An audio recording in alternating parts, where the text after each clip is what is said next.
Japan में खौफनाक ज़लज़ला। 90 minute में 21 ताकतवर ज़लज़ले के झटकों के बावजूद हलाकतों की तादाद 62 रही।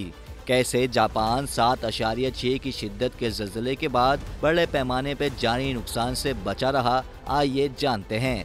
जापान में आने वाले ज़लज़ले की शिद्दत इतनी ज़्यादा थी कि अगर ये किसी और मुल्क में आया होता तो हज़ारों की तादाद में हलाकतों का खदशा था। लेकिन जापान में बिल्डिंग कंस्ट्रक्शन के रूल्स के मुताबिक सड़कें बिल्डिंग ज़लज़ला प्रूफ बनाई जाती हैं, जिनके स्टैंडर्ड में 7 से 8 की शिद्दत के ज़लज़ले को सहना इनकी अहलियत होती है। इसके अलावा जापान में ज़लज़ले बहुत आते हैं, इसलिए जापानी हुकूमत ने ज़लज़ले के लिए एक बाकायदा सब्स्टिट्यूट दारुल हुकूमत बना रखा है, ताकि अगर कोई बहुत बड़ा ज़लज़ला आ जाए तो इस सूरत में मुल्क को इससे चलाया जा सके।